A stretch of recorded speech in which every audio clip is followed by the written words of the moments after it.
Okay guys, this is the Angry Prepper. Thank you for watching. So today's video, we're going to talk about if the FBI is calling for vigilance, we could be in some trouble.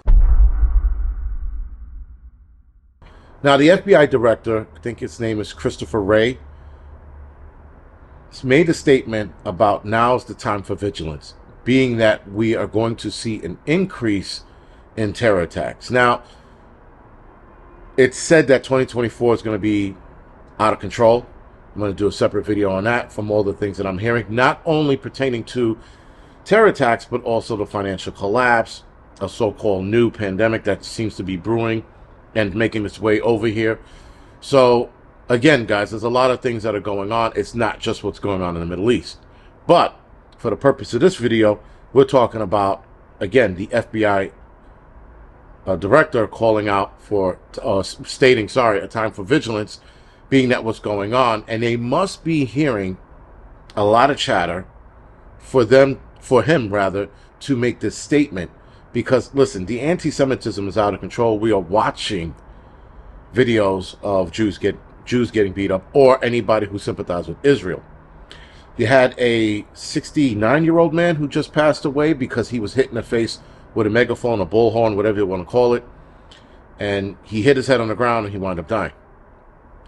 So again, the violence is increasing. Now, in that scenario with the pro-Palestinian protester and the pro-Israeli protester or ralliers or whatever you want to call them, that might be a little different, but that also could be a game changer, because if Jews are looking at it as how the rest of the world should be looking at it, this guy was killed for making his point or trying to make his point. This is a problem.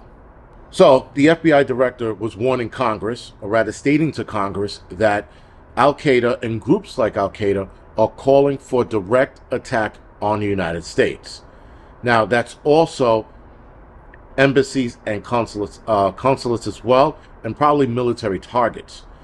But again, if FBI director is warning the public to be vigilant, to watch out for certain things, this means, guys, that this could possibly get really bad. Not saying that it will, but we are on the higher end of something bad happening now than we were 6 months ago. So clearly, guys, this is something that we need to stay ready for. We need to keep our ears to the ground, eyes wide open, and that's about it. Again, I'm not sitting here, guys, telling you guys to start panicking like bitches and be scared and keep in your house just in case an attack happens. No, continue to live your life. Continue to do what needs to be done. Don't start cowering in the house because the FBI director warned us. No, you take that warning and you go, all right, I'm going to stay strapped. I'm going to keep this on me. I'm going to stay vigilant. I'm going to make sure my eyes are open. I might not want to go down to a certain place at a certain time. Again, that depends on who you are. I'm not saying be a coward. Me, I'm just going to float around until this shit goes off. And then if and when something does happen, then you react accordingly. And even then, you still don't start crying. You don't curl up into the fetal position, lay on the ground and start crying for mom, right? You get to it. Either you work or you run. I would prefer most people work. And when I mean work, I mean start patching people up, start quelling the situation. If the shooter's in front of you and you are strapped, get into it. Don't run, right? If somebody's hurt or shot or injured, get in there and help them, or drag them out of the situation, or patch them up in the situation. Nonetheless, guys, the time for being a bitch, coward, and bitch is not now. Now's the time to make sure that you're ready to rock and roll should something happen. Now, these attacks are not just only on Jews, but also Muslims alike, or Arabic descent. People of Arabic descent are also on this list of possible attacks. So it could be people attacking Arabs or Muslims, or people attacking Jews. Now, again, there was one case that I know, there's probably others, but there's only one case I know where a guy stabbed a small child who was 6 years old because he was Muslim, or Arabic rather, sorry. So the level of threat in this country is at an all-time high, because now we have two groups of people. We have Arabics and or Muslims, and then we have Jews that could possibly be attacked. Then you have, again, the outside organizations coming in, infiltrating this country, which they're probably infiltrating this country from across the border, or through the border rather, we have that happening. We have Iranian men being caught at the border, Syrian men being caught at the border. We have Muslim and or Arabic descent men being caught at the border.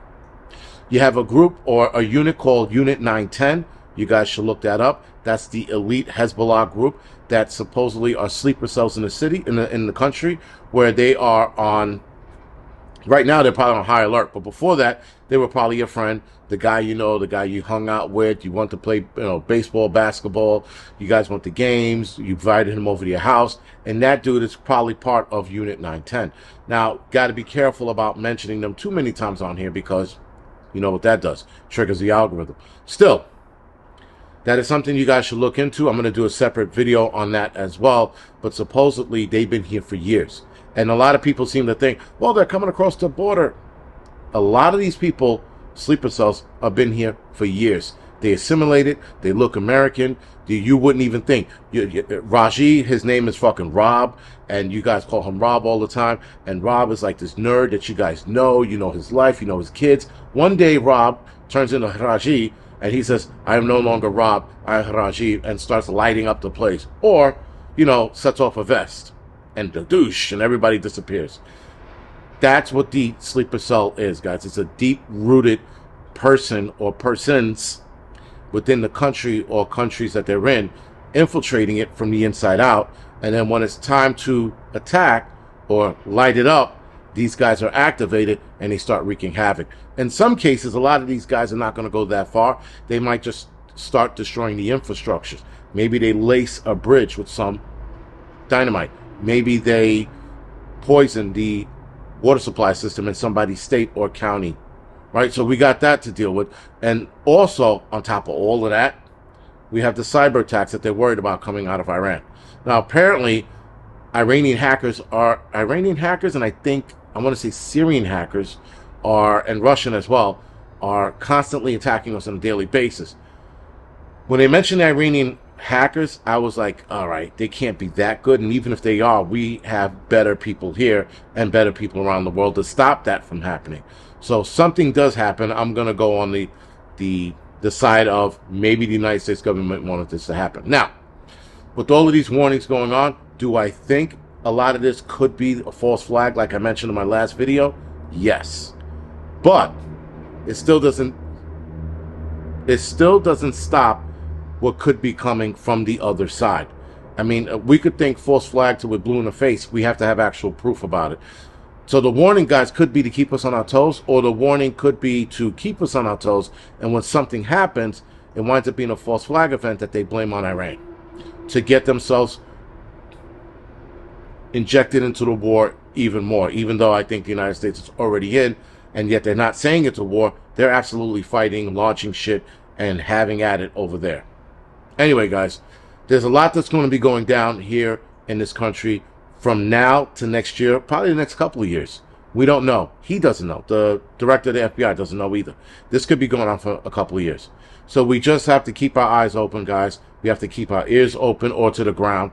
We got to make sure that we are ready to rock and roll should something happen. So, like I mentioned earlier, I talked about Syrian guys. It was actually 100 Syrian men that were caught at the border and 50 Iranian men that were caught at the border. I would seem to think those guys were a decoy. Let's set out some decoys. Let's let them get caught so that when it's reported, people are like, look, it's 100, Syrian men and 150 men, 50 Iranian men, sorry. Meanwhile, there was thousands of them that already crossed the border before and or after these guys were caught. I believe that a lot of decoys shit goes on, especially like with the drug cartel. They have like a bad batch of drugs, like a shitty batch, like flour or baby powder, whatever it is, go in one direction. They drop an anonymous tip on it, and then the border patrol goes after the baby powder. Meanwhile, the cocaine's going behind them. I think the same thing's going on with this. They got guys that are Iranian nationals and or Syrian nationals, but they're not a threat. They're like, baby back bitches, and they get caught. Meanwhile, the soldiers are sneaking around the fucking border patrol because they're focused on the decoys. So that is, again, my, not so much theory, just my thought process and a lot of this shit that's going down. Now, should we have a terror attack, like I said before, guys, be ready to rock and roll. Whether that's to get involved directly or patch people up as needed. Nonetheless, guys, this could get crazy And it's probably going to get a lot crazier next year, especially with next year's election. All right, guys, so this is the Angry Prepper. Thank you for watching.